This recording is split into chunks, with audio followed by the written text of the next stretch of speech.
Get dead. Get dead. Get dead. Get dead.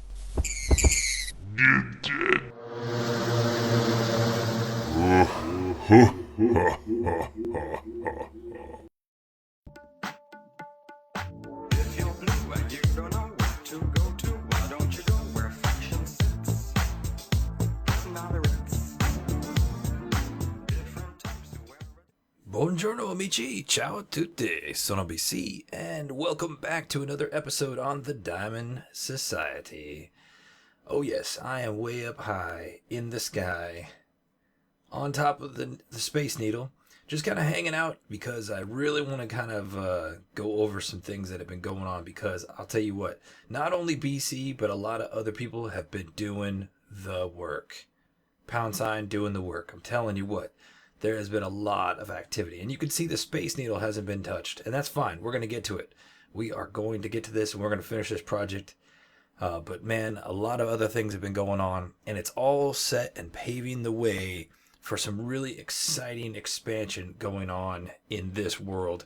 I'm really, really looking forward to it. So first off, the last time that you saw anything from me was a short little mini episode of building the Nether Tower. And yeah, you can see that thing in all its glory, and it looks incredible. And we're going to check it out a little bit more in just a bit. But you can also see I did the landscaping around it, and again, we'll look at that in a little bit more detail. But I want to also draw your attention to this forested little area. And this is a city park that Coop Dizzle built. And again, we'll walk through that. But I'm going to tell you what, when he first talked about making like a foresty park area, I wasn't too, I don't know, not excited, but I don't know, it didn't seem like such a big deal to me. But Amici, when we go down there and look at it, you're gonna be just as impressed as I am. It is really awesome. But look at this. See this road? Yeah, that's right. That road now continues on. My garden is gone. My pond is gone. You know, what the heck, man? Just taking out my stuff. First they wipe out all the villagers to what, plant trees and a playground for kids, and now they destroy my pond and my garden. Okay, but you can see there's another house going up here. There's actually a building off here in the fog that we can't see right now, but oh man, so much going on, so much expansion. And let's look at the other side over here. Now this, the game space, man, he's doing the work too. He's been coming on a lot, working on the Stark Tower there, and it's coming along really sweet and really fun. But look at this. So out of our traffic circle now, there's a road that leads to some exit ramps, entrance ramps, and look at this. There's a freaking highway back here. An interstate highway. And you know what? I did that. Man, I'm telling you what, it didn't take me long, but it took me a while. And you can't see on this side, but there's another road that leads up to it, and another exit ramp that's going to go off to another housing area. And in fact, you know what? Let's start off by going that direzione. Direzione. Big throw, big throw. Looks pretty nice. A lot of this is flattened out. But let me tell you what, it's all a lie. It's all a lie. Oh, it's all a lie. Anyway, yeah, so, oh man, this thing's looking awesome. And check that out. Dude got his hat taken off and got the gift of a Christmas shave and a monocle, and he looks freaking awesome and amazing. And it's going to have some more housing back here, which is really, really cool. It's just kind of really neat that Coop has kind of brought me in to be part of the development, and really excited about all of that to kind of help try and shape, and really that's kind of like my goal on the Diamond Society server. I'm not really interested in spending some time like in a far off land building some private base. I just want to work here in downtown. I want to do things that are for the benefit of the community. You know, building this road system, kind of mapping out the boundaries of where the expansion is. All that does is help new people come in and build the skyscrapers and housing and whatnot. So that's really what I'm interested in. But yeah, check this out. So what you didn't see in that video was like what this thing's gonna look like when it's finished, and we can kind of see on this far side what's been going on here. But you see how it's just kind of plain blue glass, and you can see the portals through. Okay, that's the unfinished side. Eventually, what it's gonna look like is what it looks like on this far side over here. Aha! With this kind of sparkles going on inside of it. Yeah. Yeah, so I've finished about half of it so far, and I think it looks pretty freaking ameme. Totes ameme, as one might say. And yeah, just some cool landscaping, just random kind of thoughts and ideas for this landscaping. But it's getting dark. We're going to head to our house, but on our way to our house, we're going to go through this park. So check this out. First, there's like a little homage here to the founding fathers, and it just kind of talks about the history of the Diamond Society, and really cool. Very, very cool. And our chicken farm, I thought for sure it was going to be uprooted and moved, but no, it was turned into like a little food cart, food stand thing, so you can grab chicken in there, but I don't think it's working anymore. A couple creepers have gone off here, and I think that redstone's broken, so if anybody on this server is smart about it, please come on and fix it. But there's a lot of little hidden things. Little table, I think a chess match going on. A little kid's playground. Very cool, very cool. And even the mine now exists inside this park. It's just kind of hidden, and there's a little picnic blanket laid out here in a little pond. Ooh, nice building going up right there. So yeah, lots of good things. Oops. Nope. Hey, so I got another idea. Talking about community, got another idea that I want to make a community build, and I really want to design another little shop in the bazaar area. So let's head over there right now, and I think I've already got most of the stuff pre-positioned, just so we can kind of knock it out, and should be all good.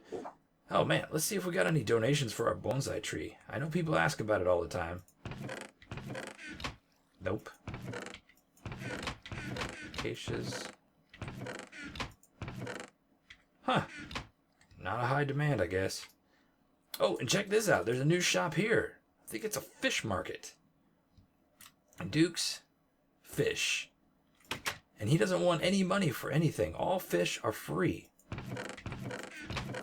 And it's not just like, look at this, clownfish, pufferfish, man. That's nice. We're gonna get some pufferfish. I gotta figure out a way to pay him back though, because free fish, man. I don't know. That takes time and effort, work. So this is the plot that I've figured out, okay?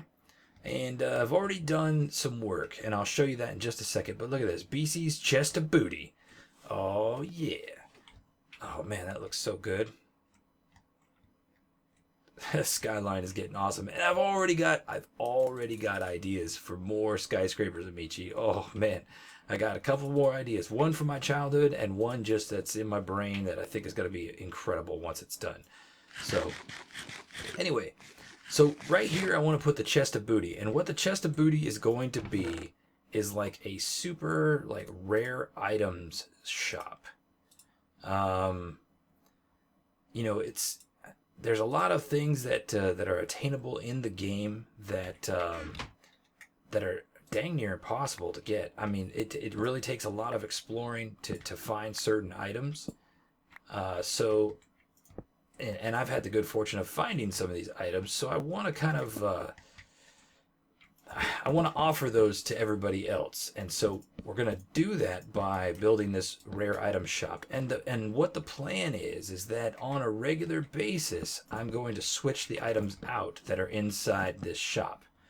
So, you know, today we might be offering one particular thing, but you know, a few days, you know, like a week or so from now, we could offer a different type of goodie, and basically we just kind of keep a rotating stock of the things that we can offer inside our shop. Let's use the dark oak. I think that'll look good. So yeah, just got to kind of keep up with supply and demand, and Oh wait, no. And honestly, I think we got some pretty good products. Really quick, let's see. No. Let me finish this build real quick, and then we'll go down that corner, and I'll show you what's going on down there. And I'm kind of making most of this from memory. I've already kind of muddled through this once, and so I'm trying to remember exactly what I did. I think we're right on. Yeah. So let's see. So if you haven't figured out, I'm trying to make like a shape of a chest here. And let's see here. I think let's do that.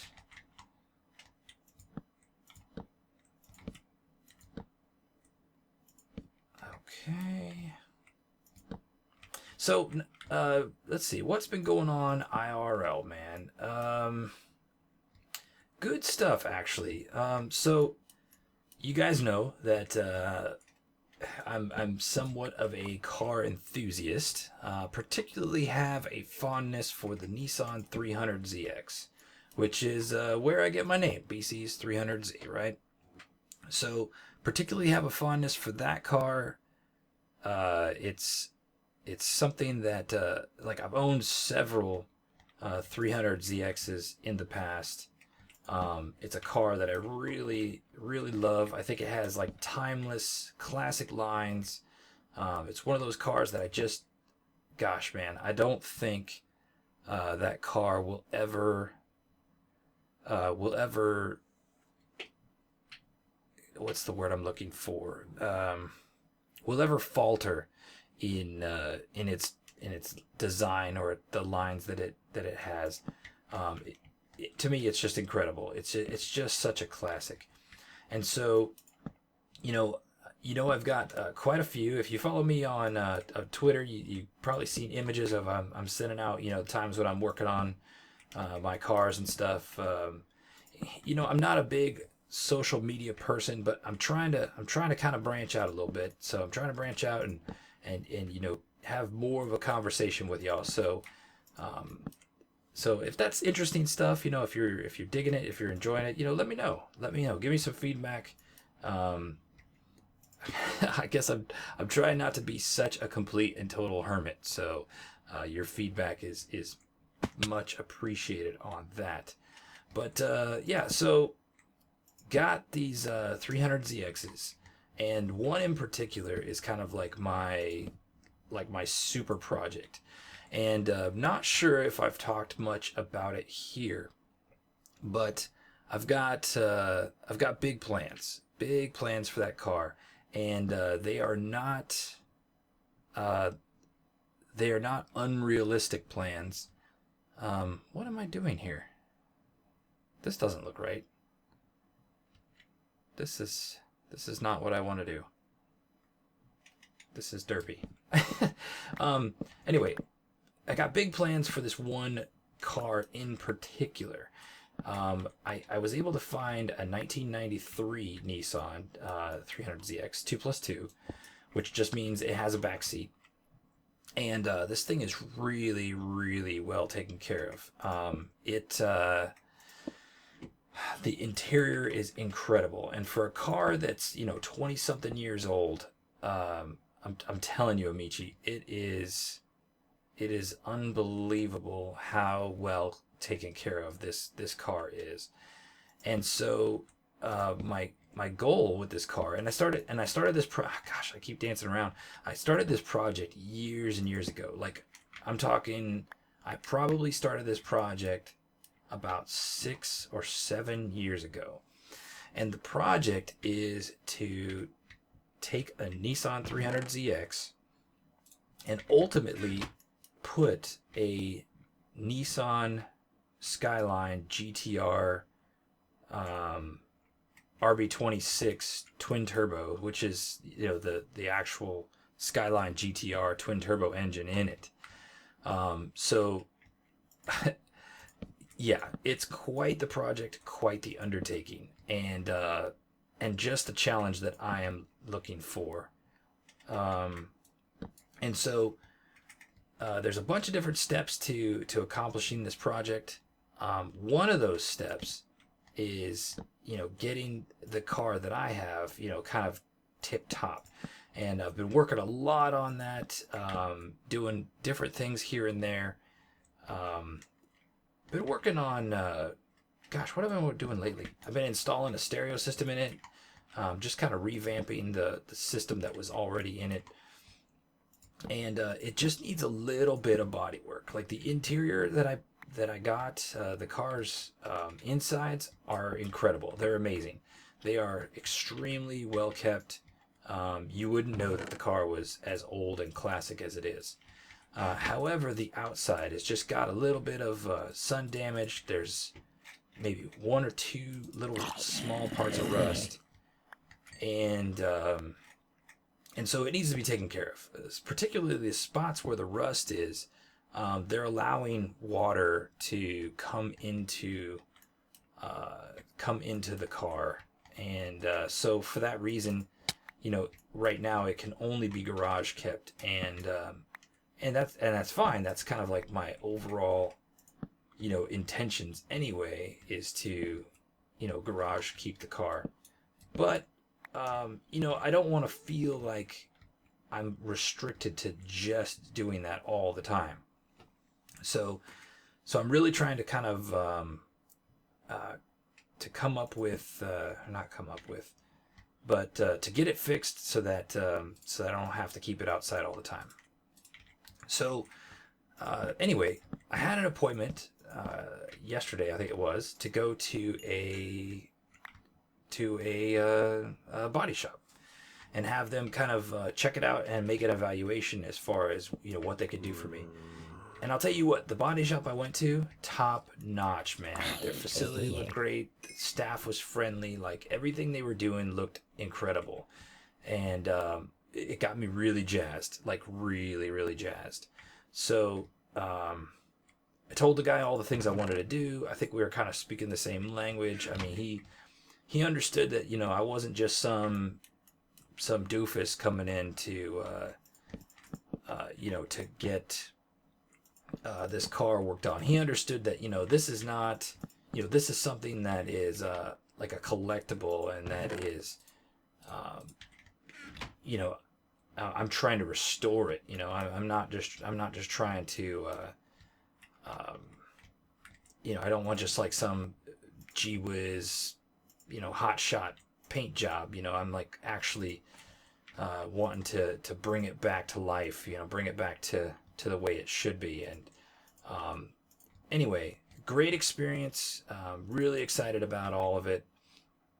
But oh my gosh, Amici, it's gonna be it's gonna be expensive. Oh, so yeah, I'm trying to think about, like what's best, what should I do? I'll tell you, I really want to restore this car, and but oh man, like to talk about, okay, what's expensive, right? Because it's all relative. Oh man, they're talking like roughly little over $8,000 to do the amount of body work and whatnot, and painting and everything that needs to be done to get this car back to snuff. So, luckily I'm a good boy. I'm a responsible boy, and I've been saving hard and being very good. And I could definitely, pay myself like that. I could reward myself that way. But man, $8,000, man. It's like, it's a hard decision to make. So, but one I think I'm going to end up making very, very soon. And the coolest part is that I've decided that I want to paint this car like satin black. And it's gonna look so incredible. And the guy was super jonesed about the fact that I wanted to paint it satin black. He immediately wanted to show me his car that he's been working on, and it was like an old Camaro, and it was satin black, and it just looked, Amici, it looked amazing. It looked really, really good. So he was excited about that, to see, that basically, it's not like I'm going all fast and furious with this car, even though some would say I was, but it's gonna be awesome. So, oh yeah, looks like gold just kind of everywhere, just kind of pouring out. That looks incredible. Awesome. Anyway, so got a decision to make, and I gotta figure out what I want to do here. But I think we're gonna do it, Amici. I think we are going to do it.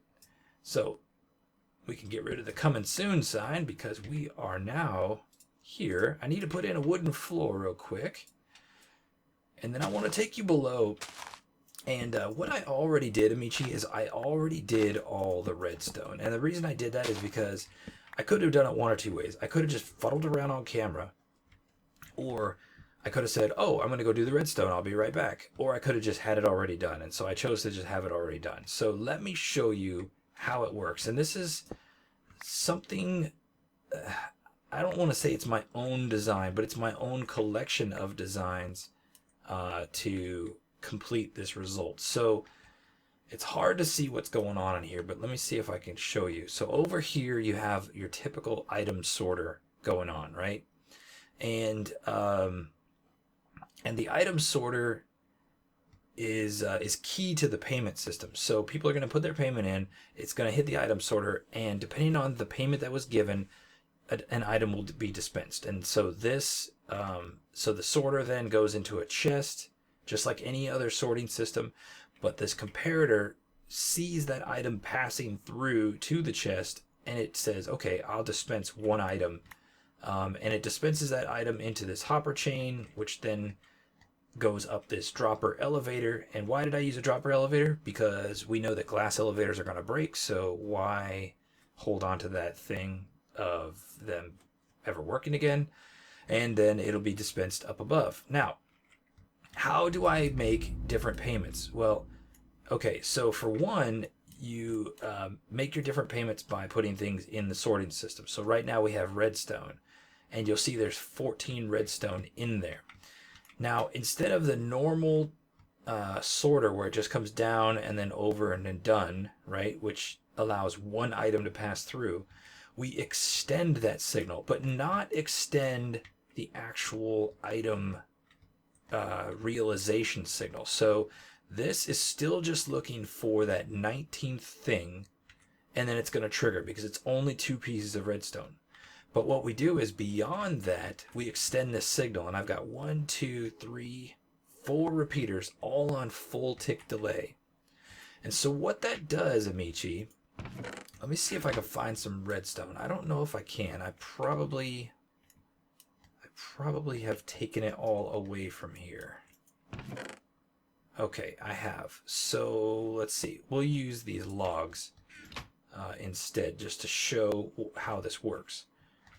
It's a pretty clever design. I use this in my plutonium world for a payment system as well. So we're gonna have to put the one obligatory log down here, or plank, and then we're gonna fill this up, and we're gonna put, okay, 13.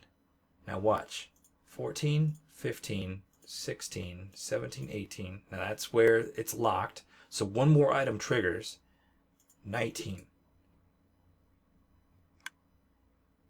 Now it drains down to 14.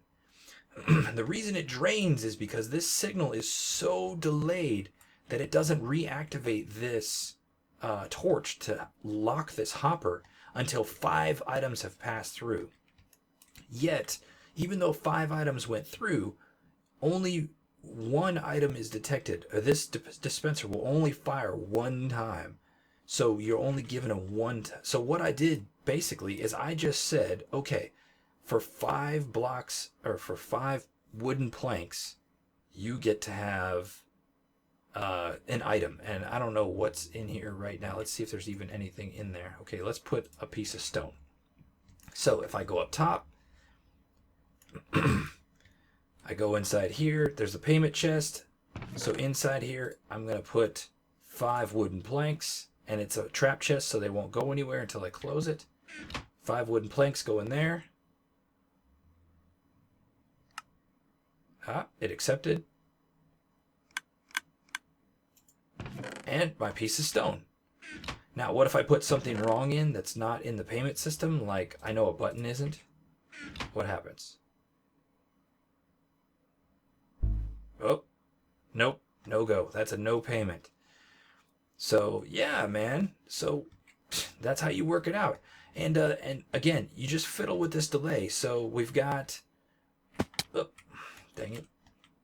So we've got it set to where this item over here is 5 ticks delay, or 5 will pass through. This is 2, and you get the 2 just by doing it the normal way, and then full delay on the repeater down below, and then another 2, and I think this one I set up for 3. So, and what are those items going to be? Well, I will go grab those, put them in the sorter, and show our rare items, and I'll be back in just a moment. All right, Amici, I've got everything set up, the payment system, and I've also got all the goodies in place in the dispensers to give to our customers. And yeah, this is ye old chape of rare and wondrous booty. Oh, yeah. Turned out pretty sweet, turned out pretty fine. We're going to close up this area once we know it's all good to go. But yeah, we're going to put the payments in here. So look, place exact payment in chest, receive item. Okay, so you grab your booty here. Now, what items are we going to be giving away for our first round of rare items? We have horse armors, and we have all kinds of horse armors. So we have iron, gold, and diamonds inside there. Also have rabbit's feet, hence the reason you saw that opening sequence when I went all Anakin Skywalker on all those bunnies. But rabbit's feet are pretty rare. Out of those 160-something bunnies that I killed, I got 7 or 8 rabbit's feet, so super rare. Now, this is just a placeholder for a sharpness sword, but we have a whole dispenser down there full of looting 3 swords of various types. Some with flame aspects, some with sharpness, some with smite, and then I got a bunch of name tags as well. So, those are the items that we are going to offer our customers from the get-go. And yeah, we need to put some signs up to tell them how much it all costs.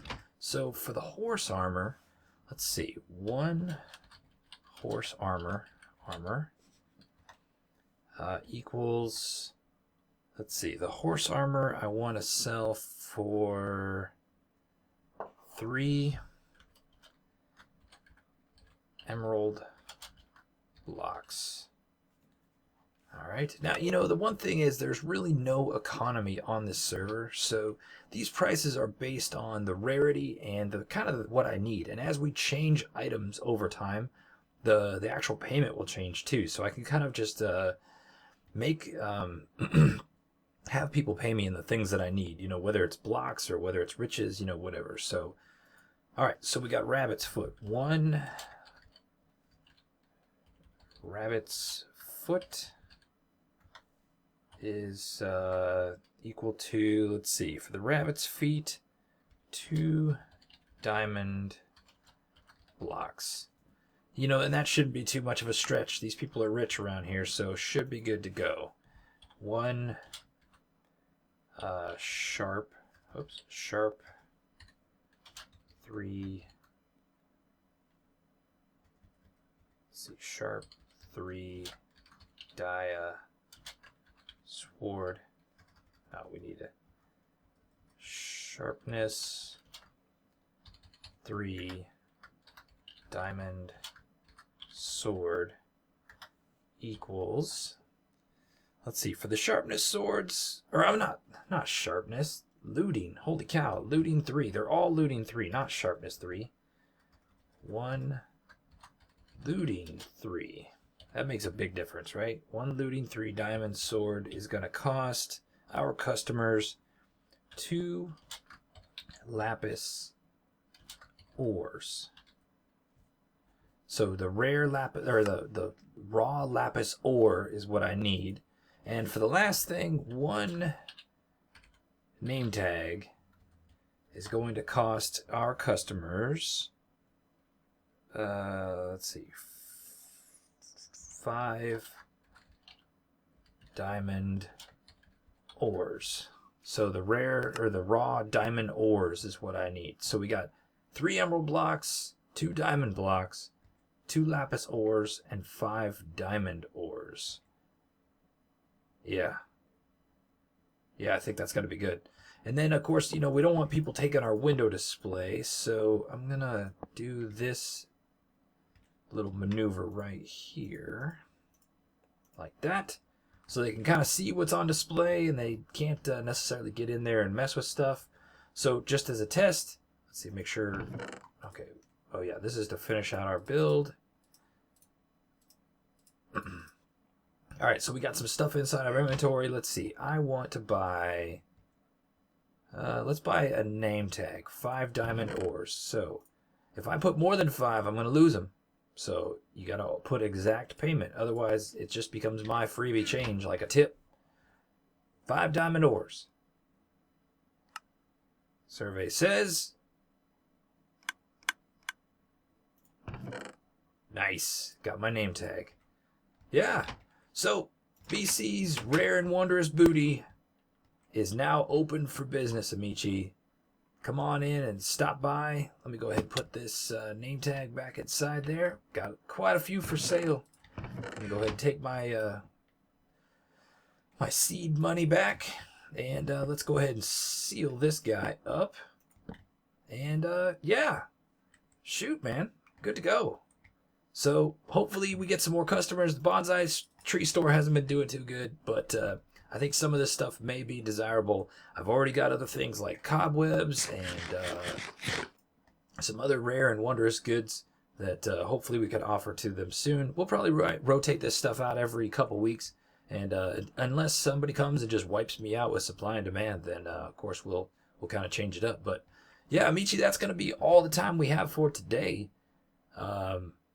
I really appreciate you coming around, and hope you enjoyed this episode. A little bit of a talky episode. And besides, or by the way, give me some feedback on what we were talking about with the paint job. I know it sounds ridiculous, but this is Hawaii, so everything's a little bit more expensive here. But man, if it was you, if it was like old classic car that you were totally into, and it was a hobby of yours, I mean, what price is too much? What price is too much to take, like, bring it back from the dead, like completely restored so it's showroom finished?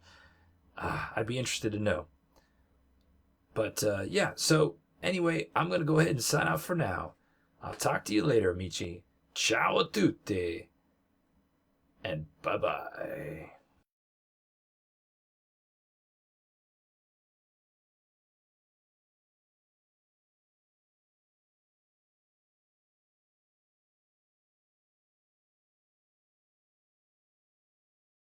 And as always with my classic outro, stay awesome.